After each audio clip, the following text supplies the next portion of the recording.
Alright, so in this video, I'm going to do sort of like a bit of a farm tour this evening. I'm going to show you what the farm looks like and how it operates. Alright, so we start off with the basic front yard, backyard area. This is where we keep our chickens and some flower bushes and also the garden. This is all the stuff around here. And you can see, a little bit past this pool is the garden. We have a strawberry patch with a fence separating the strawberry patch from the main garden. The main garden holds a lot more plants than the smaller strawberry patch. This bigger garden over here, as you can see, holds all this. This is going to be for tomatoes since they do need a little bit of propping up. And this area over here is going to be where we're going to store cucumbers. I did not come here to talk about gardening. But here are the chickens and duck. We're probably going to get more ducks over the summer if we can. So, yeah, 10,000 subscribers, I'll get like a huge variety of ducks. So, there's nothing really else to talk about in this basic backyard region. Alright, so now we're heading up to the pastures. This is going to be the farm flock. This is not our pet chickens. These are going to be more for production, eggs, and stuff like that. And you can see we've definitely widened up the yard if you've been around for a little bit. This yard goes all the way up to, you might be able to see the outlines of it, but it's sunset, so the sun is sort of glaring onto that thing. And then we have the meat chickens over here, who are currently chilling in here. And this is the hoop coop video build. Basically, this is all from the hoop coop video, and there's also a rooster in here. Also, if you're wondering, these are Freedom Ranger chickens. These are not Cornish hens, so they do crow. I don't know if they lay eggs or not, but yeah. The pasture all up here is just major field. This is about 4 acres around here.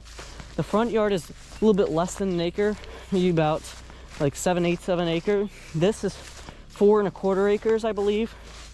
And then let me show you the barn area. Alright, so this is the barn and also the future orchard. I really want to do the orchard this summer, but there's so much work that needs to be done on the interior of the house before we can plant an orchard. So I'm thinking next spring we'll have a big orchard out here and some cows as well once we get all the fencing done out here. This is where basically all the stuff is, and yeah, there's rabbits all over.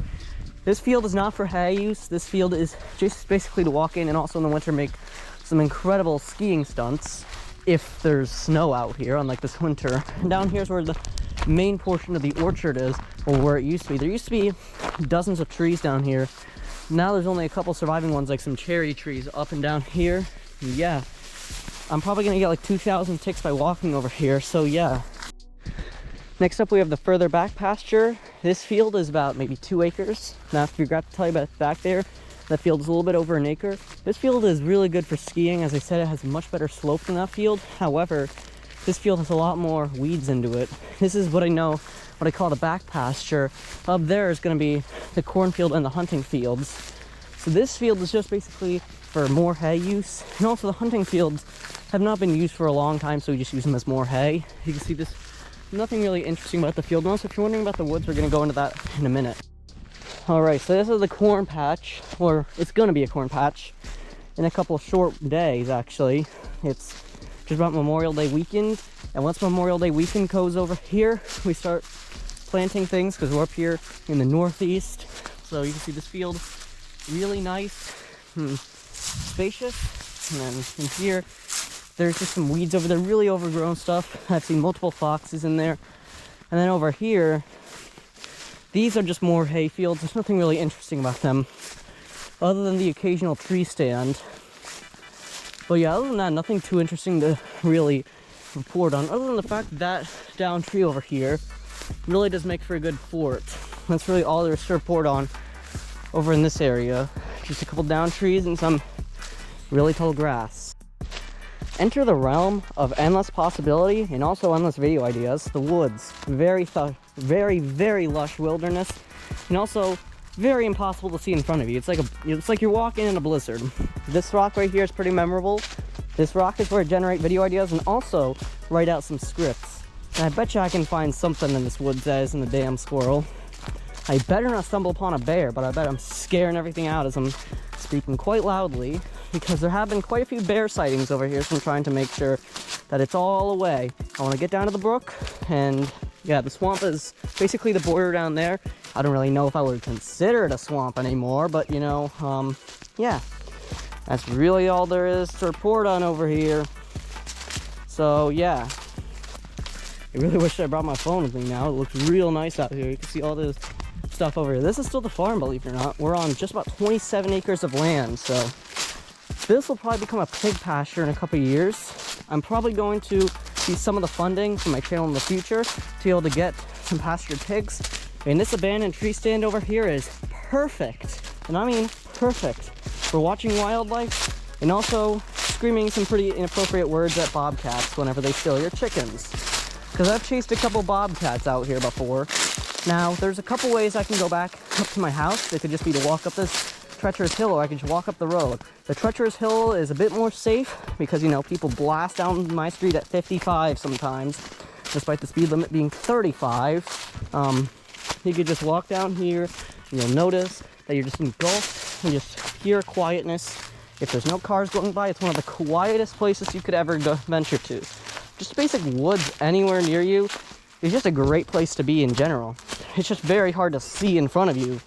That's my only complaint about this woods, especially around this time of year. In the fall, this place is beautiful, and I will say that. In the fall, it's been incredibly gorgeous out here with all the trees changing the leaf colors, and I bet you I can find something in these bushes. So yeah, this right here is basically my hideout, because I'm basically like a bush person nowadays. So yeah, I love this place over here. This is a great place for video ideas, and it almost looks like in like a house or some shit, I don't know. Alright, so we're all the way out here now. We're starting to get close to the brook. It's very quiet. It's very eerily quiet. I thought I heard a hissing. I bet you my foot is bleeding because I decided to wear slides out here. I bet you the hissing was something like a groundhog or something probably, because I've been pissing off a lot of groundhogs recently. So we're getting pretty darn close to that stream, but I took the long way there, so yeah, I'm probably gonna have a lot of walking to do. And yeah, we're about right there to the brook. Oh wow, how is my foot not bleeding? I mean, I decided to wear slides, the one and only way to venture out in the wilderness. The brook is, we're not really in a drought, we're right at the borderline of one though. So here in Litchfield County, Connecticut, it's very, very luscious.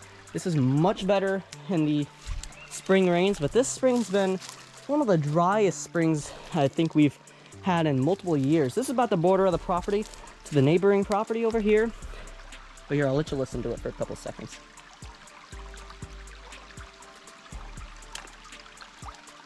Now tell me that isn't amazing. So yeah, I'm gonna walk back up, and that was pretty much it for the property tour, but I figured I'd allow you to like and subscribe to the channel, so that way you can see more property tours, especially in the summer when even more trees get their leaves. But I bet you the ash trees won't get their leaves this year because the ashburn beetles, if you don't know what those are, really obnoxious beetles, no one likes them. That's all I gotta say, and they're just about everywhere, which is why most counties don't allow you to transport wood that's not certified over even just county borders in general, so don't do it unless you want to get like fined pretty heavily for that. So yeah, this is probably one of the more dangerous portions of the woods because you could stumble upon a bear. If you don't have a cell phone on you to call for help, no one ain't coming out here to help you. So yeah, that was pretty much it for the property tour, and I'm walking back up, and yeah, it was an amazing experience walking down here. This is one of the first times I've been down here for a couple weeks because it's been thundering non-stop for literally since the end of April. We've just had random rumbles of thunder and shots of lightning for a long time. And this is one of the most sloped hills. This could probably be like a black diamond in a ski resort, I swear. So yeah, that was it.